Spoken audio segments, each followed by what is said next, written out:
আসসালামু আলাইকুম এভরিওয়ান। আজকে নিয়ে আসলাম ইউনিক একটা রেসিপি, চালতার আচার। অনেকে অনেকভাবে খেয়েছেন, কিন্তু এভাবে কখনো কারো হয়তো বা খাওয়া হয়নি বা কেউ খেয়েছেন।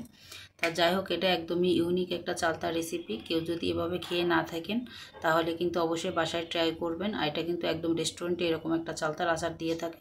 যদি কেউ রেস্টুরেন্ট থেকে খেয়ে থাকেন তাহলে অবশ্যই বুঝতে পারবেন, আর যদি না খেয়ে থাকেন তো অবশ্যই বাসায় ট্রাই করবেন। খুবই মজার একটা চালতার রেসিপি। তাহলে চলে যাই মূল উপকরণে। আর এখানে এই যে আমি পানি বসিয়ে দিয়েছি, আর এখানে পানিটার ভিতরে আধা কেজি চিনি দিয়ে দেওয়া হলো। আর চিনিটাকে ভালোভাবে জাল করে নিয়ে যখন ভালোভাবে বলক চলে এসেছে, তখন আমি আমার হাজব্যান্ড চালতাটা দিয়ে দিচ্ছে। তা চালতাটা কিন্তু আগে হালকা একটু ভাপ দিয়ে পানিটা ফেলে দেওয়া হয়েছিল। তো ভালোভাবে পানিটা ঝরে যাওয়ার পরে কিন্তু এই কাজটা করা হচ্ছে। তো এখানে ভালোভাবে কিন্তু একটু নেড়ে চেড়ে দেওয়া হচ্ছে। নেড়ে চেড়ে দিয়ে প্রায় 5 থেকে 7 মিনিটের মতো সিদ্ধ করে নেওয়া হবে, ঢেকে রেখে আর কি। তো এই কাজটা কিন্তু আমার হাজব্যান্ডই করতেছে, কারণ সে এই কাজটা পারে আর কি। আর এই চালতাটা শিখেছে বানানো, চালতার আচারটা তার জন্য রেস্টুরেন্ট থেকে শিখে এসেছে। তাই যে এখানে দেখুন ভালোভাবে সিদ্ধ করা হয়ে গিয়েছে। আর এখন এই যে পানিটা ছেঁকে উঠিয়ে নিচ্ছে। তাই এখানে যে ভিতরে যে পানিটা রয়ে গিয়েছে, এই পানিটা কিন্তু ফেলে দিতে হবে।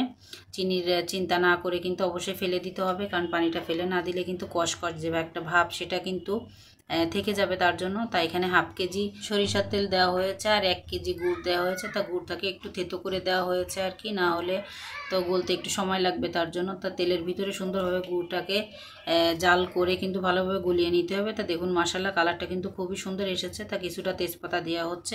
তেজপাতা কিন্তু অনেক পরিমাণ দেওয়া হয়েছে, কিন্তু খুব সুন্দর একটা ঘ্রাণ আসবে তার জন্য। তার তেজপাতাটা দিয়ে তারপরে আবারও কিন্তু কিছুক্ষণের জন্য জাল করা হয়েছে। 2 থেকে 3 মিনিটের মতো জাল করে এখন এই যে রসুন দিয়ে দিচ্ছে। এখানে ছোট বড় মিলিয়ে এখানে 1 পর মতো রসুন দেওয়া হয়েছে। তার 250 গ্রাম রসুনে কিন্তু খোসাটাকে ভালোভাবে ছিলে তারপরে দিয়ে দেওয়া হয়েছে।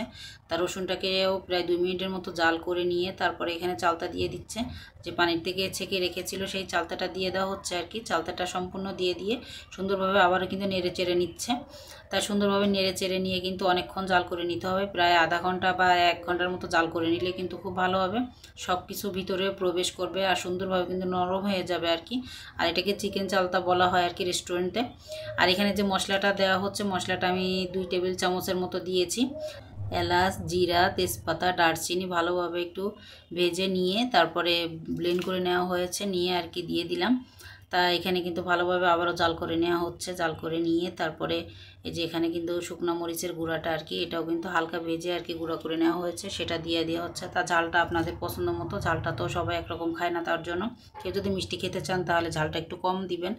আর যদি টক মিষ্টি ঝাল পুরাটাই খেতে চান আর কি সবগুলো, তাহলে একটু ঝালটা বাড়িয়ে দিবেন, তাহলে খেতে ভালো লাগবে। তা দেখুন মাশাআল্লাহ কালারটা কিন্তু খুবই সুন্দর এসেছে। সারা রাত আমি এভাবে রেখে দিয়েছিলাম, আর পরের দিন সকালে কিন্তু এটা আর কি পরিবেশন করে আপনাদের মাঝে দেখাচ্ছি। দেখুন মাশাআল্লাহ খুবই সুন্দর কালার এসেছে, আর খেতে তো দুর্দান্ত হয়েছে। এটা আমার হাজব্যান্ড বানিয়েছে, আর রেস্টুরেন্টের আবারও বলছি খুবই মজার, অবশ্যই বাসায় ট্রাই করবেন। আর এইভাবে আমি যেভাবে দেখালাম আর কি এই ভিডিওতে, সেভাবে আর কি করবেন। আর পুরাটাই আমার হাজব্যান্ডের রেসিপি, আর খুবই সুন্দর, অনেক লোভনীয়। দেখুন মাশাআল্লাহ কত সুন্দর লাগছে দেখতে। আর আজকের মতো বিদায় নিচ্ছি। আল্লাহ হাফেজ, আসসালামু আলাইকুম।